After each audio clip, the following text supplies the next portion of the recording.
In the city of Cyprus in 300 BC, there lived a very wealthy trader called Zeno. While on a voyage from Phoenicia to Piraeus, his boat sank, along with all of his cargo.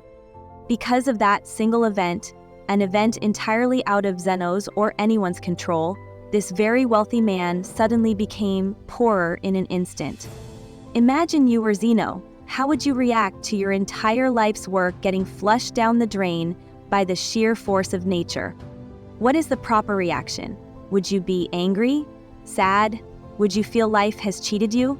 For most of us, these would all be normal reactions. But not for Zeno, the father of Stoicism. One small change lasts an eternity, and one small reframing of your mindset can cascade into larger, more impactful changes later down the line. The core of Stoicism is the very definition of acceptance and indifference. After reading the works of Socrates and other great philosophers, Zeno created and taught Stoicism.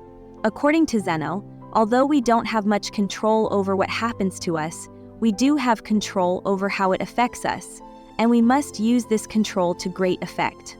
Rather than crying over spilt milk, or in this case, drowned goods, Zeno focused on maintaining his composure, remaining calm and neutral despite his predicament. Today, people inadvertently view Stoics as individuals who cannot be broken, people who don't often linger at emotional extremes, going through things like fits of rage or bouts of anxiety. But the original idea behind Stoicism was much more than that. Rather than just a way to describe people who are unemotional, Stoicism was a way to view, describe, and understand the world. It was a way of life, and that way of life has lasted for centuries. Stoic philosophy can be applied to situations today the same way it was applied thousands of years ago, and its benefits are just as impactful. Stoicism allows us to process negative emotions from negative experiences and turn them into thoughts that give us a unique perspective of the world. Perspective is everything, and everyone in the world has different experiences, and thus different perspectives on things. Since the Stoics gathered, discussed, and taught philosophy in public places, their general philosophy was widely known. They believed that Stoic principles could greatly benefit anyone and everyone, and so it didn't make sense for them to hide that knowledge behind the four walls of a school or the palace courtyards.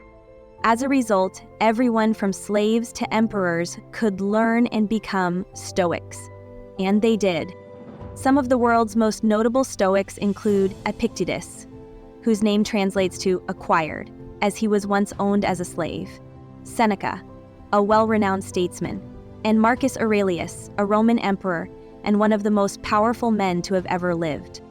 The early Stoics practiced what they preached, avoiding all forms of segregation and leading the fight against inequality. They even invented the word cosmopolitan, which literally means citizen of the world. When people hear that word now, we think of cities like New York, Toronto, Dubai, and London because of how diverse they are. This was the type of unity and togetherness that the Stoics preached. At the time of Stoicism's foundation, women weren't allowed to pursue philosophy, but Stoics disagreed with that completely. Musonius Rufus, Epictetus' teacher, once said, "It is not men alone who possess eagerness and a natural inclination towards virtue, but women also. Women are pleased no less than men by noble and just deeds, and reject the opposite of such actions. Since that is so, why is it appropriate for men to seek out and examine how they might live well, that is, to practice philosophy, but not women?" Even at a time when it wasn't popular, women were allowed to freely learn about Stoicism and become Stoics themselves. So why do so many people adopt Stoicism as a way of life? In a world full of unexpected turns of events, our emotions can tend to get in the way of things. In reality, we don't really get sad because bad things happen to us. We get sad because unexpected bad things happen to us. Rain is a good thing. It helps water our plants, provides water for livestock, and keeps the temperature cool and humid.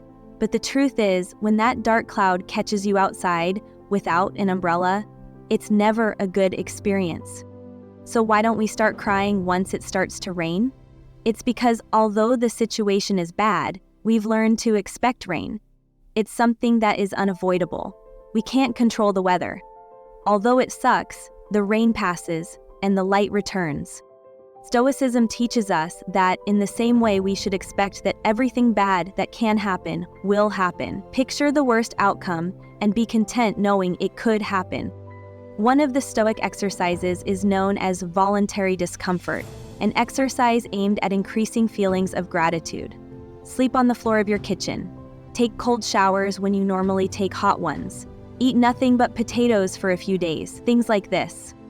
This exercise helps you understand that no matter how hard it gets, you'll still survive and potentially thrive if your mindset is right. By being able to withstand these uncomfortable situations, we indirectly prepare ourselves mentally for future misfortunes.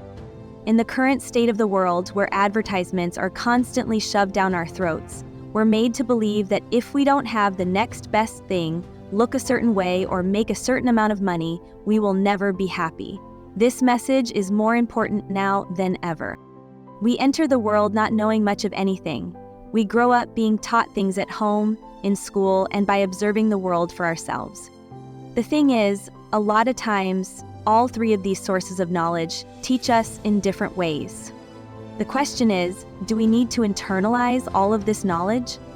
If we do, we could unknowingly be setting unrealistic expectations for our lives, leaving us ultimately disappointed and unsatisfied in the end. That's no way to live. We should instead focus on improving ourselves for ourselves. We should do things for ourselves and only for that reason. Attaching any external hope or secondary attachments to the actions we take almost always leads to disappointment. Most of the time, we end up trying to fill that emptiness with external things, blowing all your money on a fancy car, a house, or even starting a family. Sometimes we do all of these things for their external value, not their internal value. But Stoicism teaches that if you approach life this way, you place your happiness in the hands of external forces, forces that can always fail. Cars almost always break down, natural disasters wipe away entire cities, and divorce rates climb higher and higher each year. Even the free things in life come at a cost, the cost of space, both physical and mental. As Seneca once wrote, learning to live with less will create space in your life for the things that truly matter to you. Instead, we must place our happiness on our intrinsic value as humans and on nothing we have or can physically acquire. We must choose to do our best to keep a cool head regardless of what life throws at us. Because, regardless of what it is we want, at the end of the day, we don't have any control over the majority of things that happen to us, but we do have all the control over how we react to those things. That is the dichotomy of control, the most important principle in Stoic philosophy.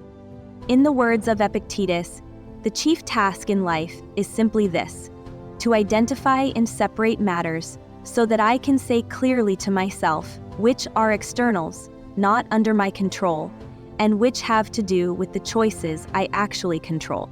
Stoics teach that we must learn to separate what we can control from what we cannot control. We need to determine our value not from things we can't control, but from the things we can. Striving toward goals is a good trait, but breaking down when those things don't go your way is, in a Stoic's point of view, useless. Making YouTube videos is, well, a lot easier than being a Roman emperor, but it can still prove to be challenging sometimes.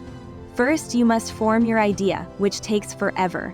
Then research that idea, scrap it because it sucks, start over, script the video, create the video, edit it, make the thumbnail, title, and everything else before you hit upload.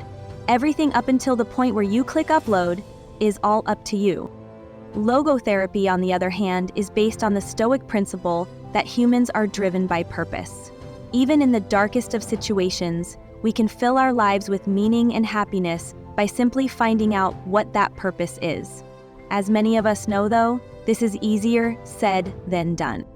It's a process, much like everything else.